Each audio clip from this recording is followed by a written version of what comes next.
వార్తలకు స్వాగతం. ముందుగా ముఖ్యాంశాలు. పుంగనూరు మున్సిపల్ పాలక మండలి సర్వసభ్య సమావేశంలో వాకౌట్ అయిన వైకాపా శ్రేణులు. సమావేశం రసాభాస. పుంగనూరు తూర్పు మొగసాల ఆషాఢ మాసంలోని శుక్రవారం సందర్భంగా శ్రీ చాముండేశ్వరి అమ్మవారికి విశేష పూజలు. పుంగనూరు రూరల్ మండలం బండపల్లి ఉన్నత పాఠశాల ప్రధాన ఉపాధ్యాయులుగా పనిచేస్తున్న పి రుక్మంగళరెడ్డి పదవీ విరమణ సత్కరించిన పాఠశాల బృందం, ప్రజా ప్రతినిధులు. పుంగనూరు పట్టణంలోని వాహనాలు నడిపే వారికి శుక్రవారం సిఐ చంద్రశేఖర్, ఎస్ఐ హరిప్రసాద్లు అవగాహన సదస్సును నిర్వహించారు. ఈ సందర్భంగా వారు మాట్లాడుతూ వాహనాలు నడిపేవారు తమ వాహనాలను అతివేగంగా నడపరాదని వారు జాగ్రత్తలు తెలియజేశారు. జాగ్రత్తగా వాహనాలను నడిపి తమ జీవితాల్ని, తమని నమ్ముకున్న వారి జీవితాల్ని ముఖ్యంగా గుర్తు చేసుకోవాలన్నారు. మైనర్ పిల్లలకు వాహనాలు అప్పగించి నడిపే వీలు కల్పిస్తున్న వారి తల్లిదండ్రులపై చట్టపరమైన చర్యలు తప్పవని వారు హెచ్చరించారు. వాహన చోదకానికి తప్పనిసరిగా లైసెన్స్ కలిగి ఉండాలని, అలాగే వాహనానికి సంబంధించిన రికార్డులు వాహనంలో ఉంచుకోవాలని తెలిపారు. మద్యం సేవించి ద్విచక్ర వాహనాలు, కార్లు, లారీలు ఎలాంటి వాహనాలనైనా నడిపితే చట్టపరంగా అరెస్టు చేయడమే కాకుండా కేసు నమోదు చేయడం ఖచ్చితంగా జరుగుతుందని, మద్యం సేవించి అతివేగంతో నడిపి ఇతరుల ప్రాణాలను తీస్తున్న వాహన చోదకులకు సెక్షన్ 304 మేరకు 10 సంవత్సరాల జైలు శిక్ష ఖాయమని, వాహనాలు నడిపేవారు వేగంగా ప్రధానంగా ఎంచకుండా సురక్షిత ప్రయాణానికి ఎక్కువ ప్రాధాన్యత ఇవ్వాలని వారు హెచ్చరించారు. మోటారు వాహనాల నిబంధనని అతిక్రమించిన ఎంతటి వారినైనా చట్టపరంగా వదిలిపెట్టే ప్రసక్తే ఉండబోదని వారు హెచ్చరించారు. అర్థమైందా? ఇంతకుముందు కోర్టుకు పంపించి 1000-12,000 పైన ఇస్తాను. ఇప్పుడు పక్కా ఎఫ్ఐఆర్, జైలుకి పోల్సిందే. డ్రంక్ అండ్ డ్రైవ్ కూడా చెప్తున్నా కదా, యూనిఫామ్ లేకుండా డ్రైవ్ చేస్తే 500 రూపాయలు తక్కువ ఫైన్, ఖచ్చితంగా 500 రాస్తారు. మీకు చెప్తా అంటే చాలా నెగ్లెక్ట్ ఉంది. మీకు చెప్తే బాగుండదు. ఆ ఈడిపల్లి రూటు, రామచంద్ర రూటు, ఈ ఏ కొత్తకోట, ఈ రూట్లు అంతా ఓవర్లోడ్ అయిపోతుండేది. ఈ రోజు నుంచి పద్ధతిగా లేకపోతే మళ్ళీ ఎవరు ఏడ్చినా కూడా దానికి రెస్పాన్సిబిలిటీ లేదు సార్. పేదవాళ్ళంతా అర్జెంట్ టమోటా లోడ్ అంటే ఇంట్లో ఉండి అట్లే వచ్చేసాం సార్. అత్యవసరం సార్. ఏదో పొరపాటున జరిగిపోయినాయి సార్, అనుకోకుండా జరిగిపోయింది, క్షమించండి, మమ్మల్ని కాపాడండి అంటే మాత్రం మీరు తప్పు చేసిన తర్వాత దయచేసి ఒప్పుకోవడానికి గవర్నమెంట్ భూముల్లో మా దగ్గరకు వచ్చి బతిమలాడద్దండి, మమ్మల్ని ఇబ్బంది పెట్టదు. పుంగనూరు పురపాలక సంఘ సాధారణ సర్వసభ్య సమావేశం శుక్రవారం మధ్యాహ్నం రసాభాసగా జరిగింది. వైకాపా చైర్పర్సన్ షమీం షరీఫ్ తో పాటు వైకాపా కౌన్సిలర్లు సమావేశం నుండి వాకౌట్ అయ్యారు.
Selalu,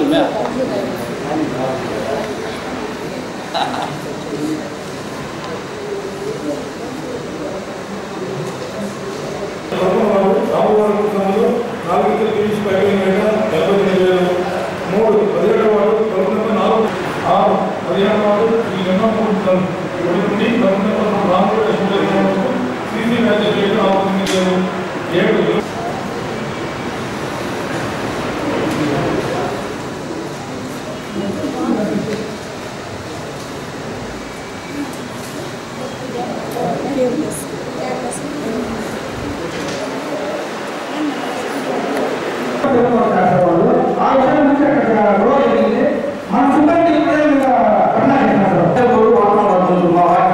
దాని గురించి మీకు ఒక అర్జీ ఇచ్చినాను సార్. దానికి మీరు ఈవెన్ గారికి చెప్పి దాని వెరిఫికేషన్ చేసి ఏమంటే చెప్తారని చెప్పినారు. కానీ ఇంతవరకు దాని గురించి ఏం సమాధానం చెప్పలేదు సార్. కమర్షియల్ బోర్డు ద్వారా వాళ్ళు మన పుంగూరు టౌన్లో పట్టణంలో మన మున్సిపల్ బోర్డు ఉండే పరిధిలో కమర్షియల్ బోర్డులు పెట్టి వాడుకోవచ్చాను సార్. రోజుకి 40-50 ట్యాంకులు వాళ్ళు వాడుతున్నారు. దానివల్ల మన షావర్స్ బోర్డు ఎండిపోయింది, నీళ్లు తగ్గిపోయినాయి. మన గాంధీనగర్ బోర్డు పక్కలోనే వెనక మోతీనగర్లో ఒక బోర్ వేసినారు. ఆ బోర్ ద్వారా పంపింగ్ చేస్తున్నారు. దానివల్ల మన గాంధీనగర్ బోర్డు చాలా వరకు నీళ్ళ ప్రాబ్లం సమస్య వచ్చింది సార్. బోర్ వేసిన తర్వాత మన గాంధీనగర్ ఒక బోర్ ద్వారా మొత్తం గాంధీనగర్ మొత్తం వాటర్ సప్లై అవుతూ ఉంటుంది సార్. వాళ్ళ పంపింగ్ స్టార్ట్ చేసిన దానివల్ల దాంట్లో ప్రెషర్ తగ్గిపోయి గాంధీనగర్లో నీళ్ళు వాటర్ రావడం లేదు సార్. దాని గురించి మీకు అర్జీ ఇచ్చినాను నేను. మీరు దానికి విచారించడానికి చెప్పినారు. ఇంతవరకు దానికి సమాధానం చెప్పలేదు సార్. ఏమంటే బోర్డులో రోడ్లో ఉన్నాయి వాళ్ళ ఉంది సార్. వాళ్ళ ఇంటికి పోవాలంటే అక్కడ లేదు సార్. నా ఇంటికి మాట్లాడలేదు సార్. ప్రజల కోసం మాట్లాడుతున్నారు, ప్రజలు ఇబ్బంది పెడుతున్నారు. వాళ్ళ ఇంటికాడే బోర్ వేస్తున్నారు. కానీ బోర్డు ద్వారా నీళ్ళు అమ్ముతున్నారు సార్ వాళ్ళు. మన మున్సిపాలిటీ వాళ్ళు రోజు ఈ మధ్య కాలంలో 20,000 రూపాయలు ఇస్తున్నారు. దానికోసం నేను అడుగుతున్నాను సార్. అదేవిధంగా ఒక కుళాయి కనెక్షన్, ట్యాప్ కనెక్షన్కి మనం ముందు తవ్వుకోవాలంటే మున్సిపాలిటీలో మనం పర్మిషన్ తీసుకొని తవ్వుకోవాలి సార్. మనము తవ్వుకోవాలి. పర్మిషన్ తీసుకోకుండా తవ్వుకుంటే కదా మనము మన సిబ్బంది వాళ్ళని పని ఆపి వాళ్ళు ఇబ్బంది పెట్టి వాళ్ళకు చాలా పెట్టిన తర్వాత తవ్వుకోవడం మనం చెప్తాం. కానీ మన మున్సిపాలిటీ జాగా ఆక్రమించుకొని 200 మీటర్లు దగ్గర 250 మీటర్లు పైప్ చేసుకున్నారు సార్. దాని గురించి మీరు ఏం చర్య తీసుకుంటారు సార్? మేము వెళ్ళి చూసి చెప్తాను. దాన్ని చూసేప్పుడు సరే సార్ చైర్పర్సన్ గారు అది చైర్మన్ గారు చెప్తారండి. మేమైతే జిల్లా పరంగా మీ పరిశీలించి తీసుకోవాల్సిన చర్య తీసుకుంటాము. సరే సార్. ఇంకో చిన్న విషయం సార్, మీరు అక్కడ ఉండే సమస్య గురించి మీకు చెప్పిన తర్వాత మీరు ఆయన కాంట్రాక్టర్ శ్రీరాములు చెప్తారు హోటల్ ఇచ్చేయండి, ఈసారి ఇచ్చేయండి, ఇంకోసారి కదా హోటల్ వేస్తే కదా మనం చర్య తీసుకున్నాం. మున్సిపాలిటీలో రద్దు చేయడం జరుగుతూ ఉంది. ఎస్సీ ఎస్టీలకి ఈ ప్రభుత్వము రోజు పేపర్లో ప్రకటన చూస్తే ఈరోజు ఒక వెనుకబడిన వర్గాలే కాబట్టి వాళ్ళకి మనం క్యాన్సల్ చేస్తే కూడా వాళ్ళు ఏమి చేయలేదనే ఉద్దేశంతో ఈరోజు దాదాపుగా 2 కోట్ల రూపాయల నిధులు మనకి క్యాన్సల్ చేశారు. ఎంత పొందుతుంది కాబట్టి ఇంతకన్నా పొందుతుంటామో మరొకటి ఉండదు. ఇంత ఒకే లేదు. కావున ప్రతి ఒక్కరూ కూడా ఈ కౌన్సిల్ ఆమోదంతో దీన్ని ఏకదాటిగా నెక్స్ట్ వచ్చే బడ్జెట్ని ఆమోదించి కౌన్సిల్ ద్వారా మనము ఈ నిధులన్నీ కూడా సమకూర్చుకునేదానికి ఈ కౌన్సిల్ అంతా కూడా ఎస్సీ ఎస్టీ అభివృద్ధికి కృషి చేయాలని కోరుకుంటున్నాను. డిసెంబర్ 9వ తారీఖు సార్ ఎస్సీ ఎస్టీ సభ్యులు సార్ 2016 12వ నెల 9వ తారీఖు సార్ 3 కోట్లు వచ్చింది సార్. ఆ 3 కోట్లలో 2 కోట్ల రూపాయలు మనం నిర్వహిస్తున్నాం సార్. ఇంకా 1 కోటి 2 లక్షల రూపాయలు మాత్రము.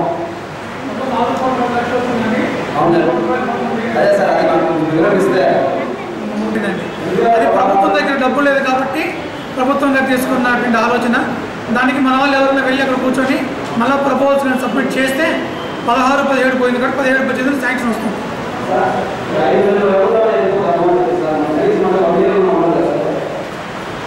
4 కోట్ల వరకు 5 నెలల్లో చేయాలంటే కష్టం అండి, చేయలేరండి. దాన్ని 4 కోట్ల వరకు 5 నెలల్లో చేయాలంటే చేయలేరండి మన వాళ్ళు. మనకు అంత సరిపడే యంత్రాంగం మన దగ్గర లేదండి. ప్రభుత్వం రద్దుపరిచిందా?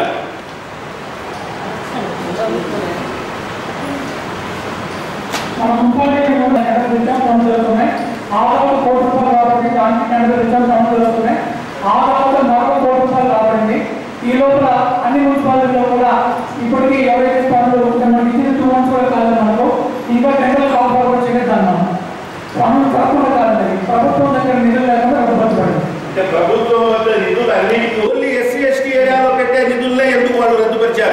కాబట్టి మేము కౌన్సిల్ ద్వారా ఈ రద్దుపరిచిన నిధులను వెంటనే ఇవ్వాలని నిరసన తెలుపుతూ నాయన దయవుంచి మా కౌన్సిల్ సోదరుని అడిగేది ఏమంటే ఒక ఎస్సీ ఎస్టీలను కించపరిచారు కాబట్టి మనం అందరూ కలిసి వాకౌట్ చేయాల్సిందిగా కోరుతున్నాను. ఎందుకంటే ఇది ఎస్సీ ఎస్టీ వాళ్ళకి జరిగిన అన్యాయం కాబట్టి దీని మీద మనం వెంటనే ఈ సభ నుంచి వాకౌట్ చేయడం ద్వారా ఈ నిరసన ప్రభుత్వానికి తెలియాలని నా తోటి కౌన్సిలర్ అందరికీ నేను కోరుకుంటున్నాను.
పట్టణం తూర్పు మొగసాలలో వెలిసి ఉంటూ శ్రీ చాముండేశ్వరి ఆలయంలో ఆషాఢ మాసం శుక్రవారం సందర్భంగా అమ్మవారికి అభిషేకాలు నేత్ర పర్వంగా అలంకరించి వేద మంత్రోచ్చారణతో ఆలయ అర్చకులు విశేష పూజల్ని నిర్వహించారు.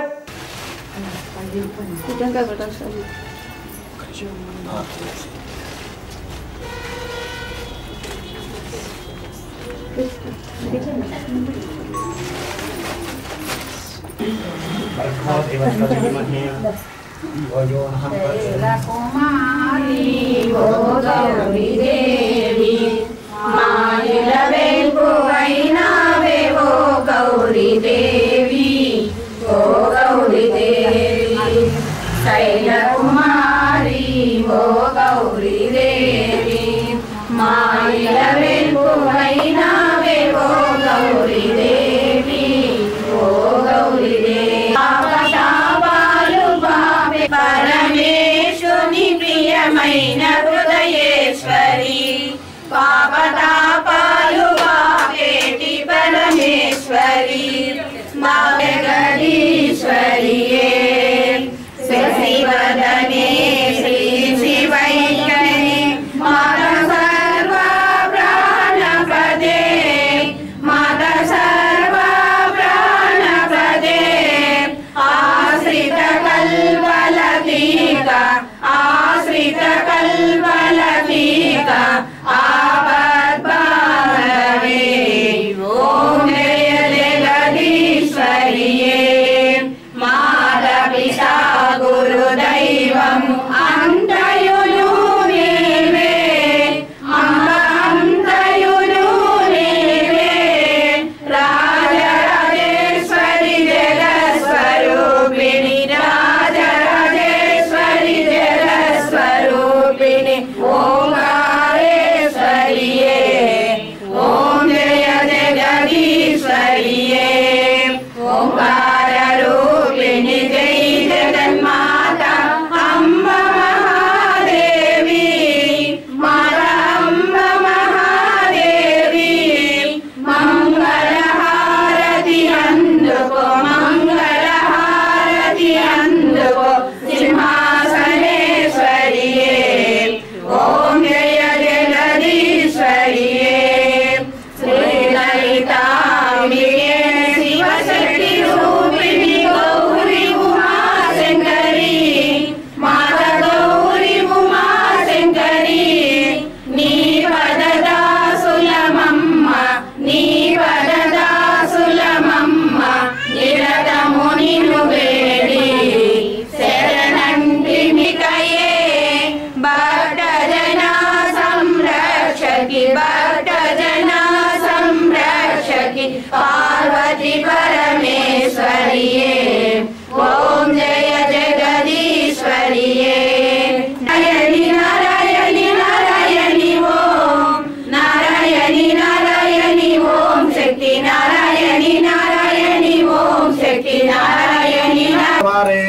सर्वाणि रूपाणि विद्यधीरः नामानि कृत्वान्यदास्ते जातावृत्ताद्यमुदाजहार चक्रप्रविद्वां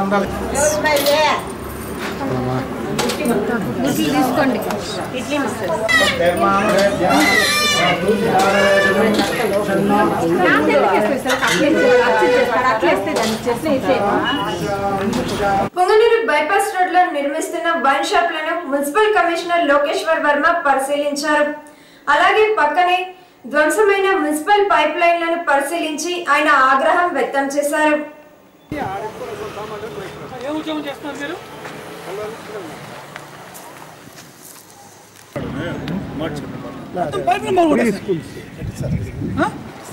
తలబొట్టు ఉంటే తలబడితే మొత్తం మొత్తం కొట్టేసి మళ్ళా కట్టినారు. రమేష్ మొత్తం కొట్టేసారు, ఎవరు లేదా?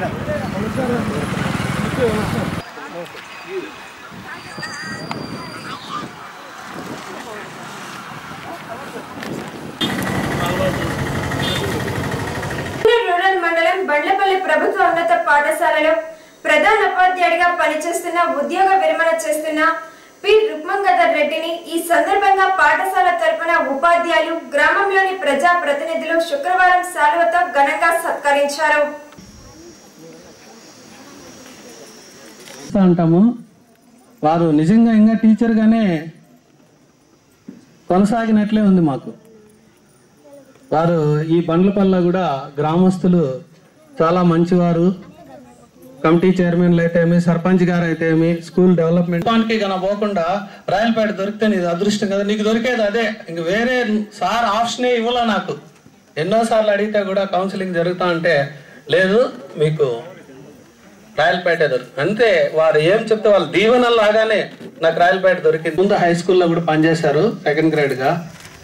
సరేలేని ఇక్కడికి వస్తానే నాకు ప్రమోషన్ వచ్చేటప్పుడు వాళ్ళ సలహా తీసుకుంటా ఉన్నా. అది ఇప్పటికి కూడా గుర్తుంది.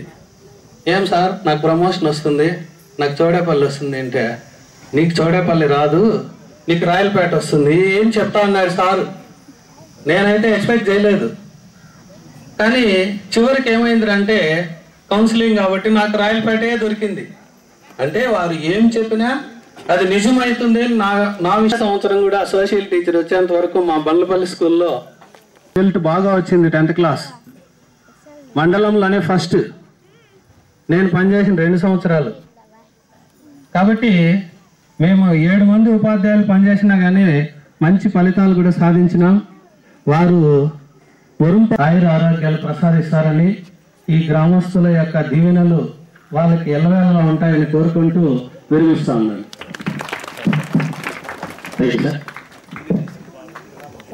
రుక్మంగడి ద్వారానే మళ్ళీ ఇక్కడికి రావాల్సి వచ్చింది. అడుగులు అనేది చూడండి ఏదో కొంచెం బంధంగా వస్తుందన్నమాట. అతని గురించి అందరూ ఎన్నో విషయాలు చెప్పినారు. విద్యార్థుల పేరెంట్స్కి కానివ్వండి ఎంతో ఆప్యాయంగా అభిమానంగా ఉండేవారు సారు. కాబట్టి మమ్మల్ని వదిలి వెళ్తూ ఉంటే మాకు కొంచెం బాధగానే ఉంటుంది. అయినా కూడా ఈరోజు ఏదో ఊరు తప్పదు కాబట్టి ప్రతి గవర్నమెంట్ ఉద్యోగికి మరి మేము కోరేది ఏమంటే ఆయనకు వీలున్నప్పుడల్లా ఏదో ఒక రోజు మళ్ళీ ఈ గ్రామానికి గ్రామ పాఠశాలకి వచ్చి మమ్మల్ని కలుస్తూ ఉంటే ఎంతో బాగుంటుందని మనం చేస్తున్నాము. ఆ తర్వాత ఆయన శ్రేష్ఠ జీవితము పూర్తిగా సంపూర్ణ ఆరోగ్యంగా సుఖశాంతులతో వర్ధిల్లాలని మా గ్రామ ప్రజల తరపున మా తరపున సంపూర్ణంగా భగవంతుని ప్రార్థిస్తున్నాం. ఎప్పుడు పోటీ పడి ఆయనతో ఓడిపోయేవాళ్ళం ఫలితాల్లో. ఇంకా క్రమశిక్షణ అంటే ఆయనకంటే వెనకే మేము. అదేవిధంగా ఆయన 24 గంటలు పనిచేస్తాడు. అది ఎలా అంటారా, ఆయన ఇంట్లో ఉన్నప్పుడు, భోంచేసేటప్పుడు, పడుకునేటప్పుడు ఎప్పుడూ పాఠశాల గురించి ఆలోచిస్తుంటాడు. కాబట్టి నేను ఈ వాక్యాన్ని చెప్తున్నాను. 24 గంటలు పనిచేసేవాడు రుక్మానంద్ రెడ్డి. అభిమానాన్ని సంపాదించుకొని మనము అక్కడి నుంచి బయట అడుగుపెడుతున్నాము అనేది ఇంపార్టెంట్. ఆ అభిమానం ఎంత ఉంది అనేది ఇక్కడ చేరినటువంటి మిమ్మల్ని అందరినీ, ఈ విద్యార్థుల సంతోషము ఇవన్నీ చూస్తూ ఉంటేనే అర్థమవుతా ఉంది. ఈరోజు మండలంలో ఇషా ట్రైనింగ్స్ జరుగుతూ ఉన్నాయి. ప్రైమరీ టీచర్స్ అందరూ కూడా ఒక 2-3 రోజుల ముందే వచ్చి నన్ను అడిగారు, మేడం ఈరోజు 30వ తేదీ రుక్మంగద రెడ్డి గారి పదవి విరమణ ఉంది, మేమందరూ అటెండ్ అవ్వాలి అని అడిగారు. నేను అడిగిన హై స్కూల్ స్టాఫ్ కదా వాళ్ళు, మీరు ఏం అవసరము అని అడిగినాను. లేదు మేడం, సారు బాగా సిన్సియర్గా ఉంటారు, మా అందరికీ చాలా క్లోజ్, అటెండ్ అవ్వాలి అని అడిగినారు. కాబట్టి వాళ్ళకి ఎంతో అభిమానం ఉంటే, సార్ ఎంతో సిన్సియర్ అయితే, విద్యార్థుల పట్ల ఎంతో అభిమానంగా ఉండి వాళ్లకు తన స్థాయి బాధ్యత ఎంతో నిర్వర్తించుకుంటే తప్ప ఆ అభిమానం అనేది అక్కడ లేదు. ఇక్కడ మొత్తం ఇషా ట్రైనింగ్ అంతా ఇక్కడ ఉంది. ఇంకా సిఆర్సి టీచర్స్ అందరూ కూడా వాళ్ళు హాఫ్ డే పర్మిషన్ అడిగినారు, అందరికీ కూడా పర్మిషన్ ఇవ్వడం జరిగింది. కాబట్టి ఇంతటి అభిమానం సంపాదించుకున్నారు అంటే ఆ అభిమానం ఊరికే రాదు. ఏ వ్యక్తి మీరందరూ చెప్పేదాన్ని బట్టి అర్థమైంది, సారు 7కో 8కో ఇక్కడ ఉంటే నేను ఎలా చూస్తాను. కాబట్టి సారుని తప్ప మిగిలిన స్టాఫ్ అందరినీ కూడా చూస్తున్నాను నేను. అంతటి క్రమశిక్షణ, బాధ్యత, పిల్లల పట్ల అభిమానము ఇన్ని కలిగినటువంటి వ్యక్తి. ఇటువంటి వాళ్లకు పదవి విరమణ అనేది కేవలం గవర్నమెంట్ ఇచ్చేటువంటి ఆ డేట్కి తప్పదు, పదవి విరమణ చెందాల్సిందే. ఎప్పుడో పోతే వీటికి నా దురదృష్టమేమో ఒక రీ ఉండలేని ఏడ మళ్ళీ పరిగెత్త వచ్చేసింది పొంగనూరుకి. అలాంటప్పుడు ఇంతమంది బంధువులు చూస్తే నాకు ఎంతో సంతోషంగా ఉండేది. ఇక ఇక్కడికి విచ్చేసినటువంటి ప్రతి ఒక్కరికి పేరు పేరున, ముఖ్యంగా మా పొట్టెంవారపల్లి విలేజ్ నుంచి వచ్చిన ఆకాశానికి ఎత్తేశారు, ఆకాశం అంత ఎత్తేసారు. అయితే కొంతవరకు నిజం ఉండొచ్చు, మరీ ఆకాశం అంత ఎత్తు ఎదిగే అంత టోని కాదు. ఎంతైనా వీళ్ళందరి ముందు చిన్నవాడినే, వయసులో పెద్ద అయినా కానీ. అయితే డిసిప్లైన్ అనేది కొంచెం అలవాటు అయిపోయింది, చిన్నప్పటి నుంచి కూడా అది కొంచెం అలవాటే. బస్సు 4 గంటల కంటే 3 గంటలకు ఆడ ఉండాలి. స్కూల్ 10 గంటలకైతే 8 గంటలకే ఉండాలి. అయితే మా భార్య సచ్చి స్వర్గాలు ఉందేమో కానీ ఎప్పుడు 8 గంటలు అయితే పోరు పెడతాంట, ఇంకా కాలదా క్యారియర్ కట్టేలేదా ఇంకా. అది ఈ ప్రపంచంలో లేదంతా నీకే ఉన్నది. అందరూ 9:30 పోతా ఉంటారు, నువ్వు మాత్రం ఏమి 7:30 నుంచి మా ప్రాణాలు తీసేస్తావు అనేవాళ్ళు. ఒకటే మాట, ఈరోజు మనం ఇక్కడ ఉన్నామంటే సుఖంగా ఈ ఉద్యోగమే.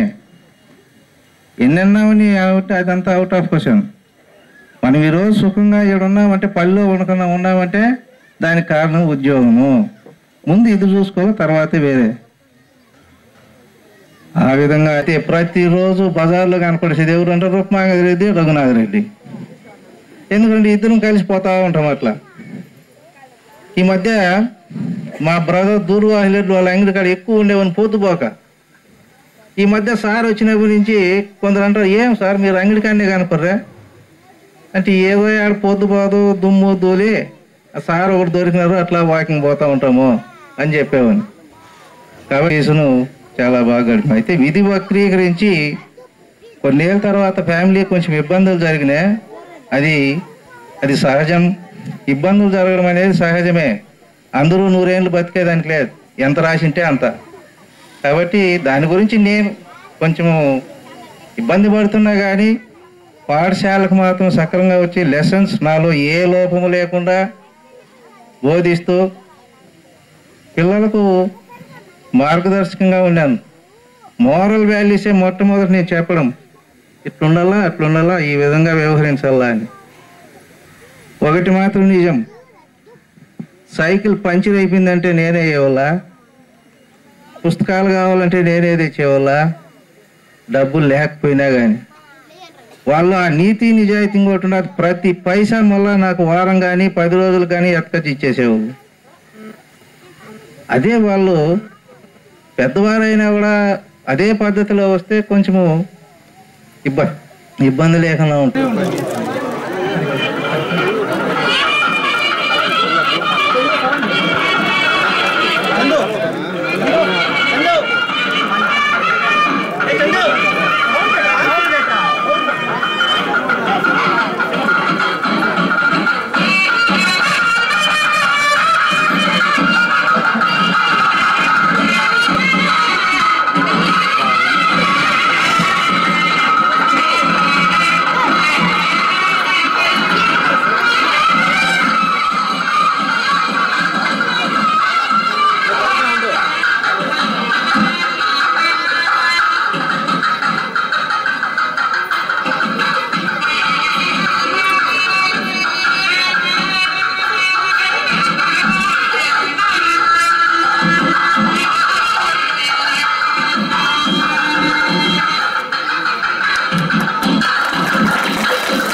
విశ్వనాథ నాయుడు సార్ గారి శిష్యుడు, తెలుగు పండితుడు రాయలపేట గారు శాలువతో సత్కరించడం జరిగింది.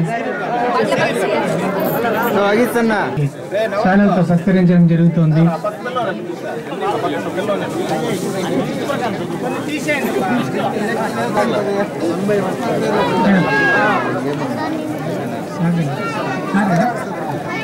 సాగరెడ్డి గారు సార్కు బహుమతి ప్రదానం చేయడం జరుగుతోంది.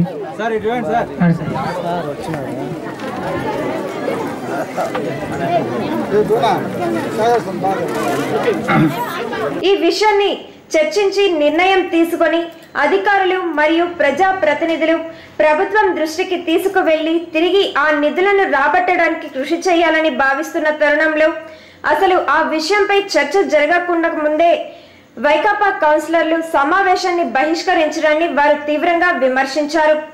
రాజధాని అమరావతిలో ప్రపంచ బ్యాంకు నిధులు రానివ్వకుండా అడ్డుకునే వైకాపా ప్రతిపక్ష నాయకులు కుట్రలు చేస్తున్నట్లే ఇక్కడ కూడా అధికారంలో ఉన్న వైకాపా చైర్పర్సన్ మరియు కౌన్సిలర్లు దళిత గిరిజనుల అభివృద్ధి కోసం ఏమాత్రం పని చేయకుండా సమావేశాన్ని బహిష్కరించడం సబబు కాదని వారు తీవ్రంగా విమర్శించారు.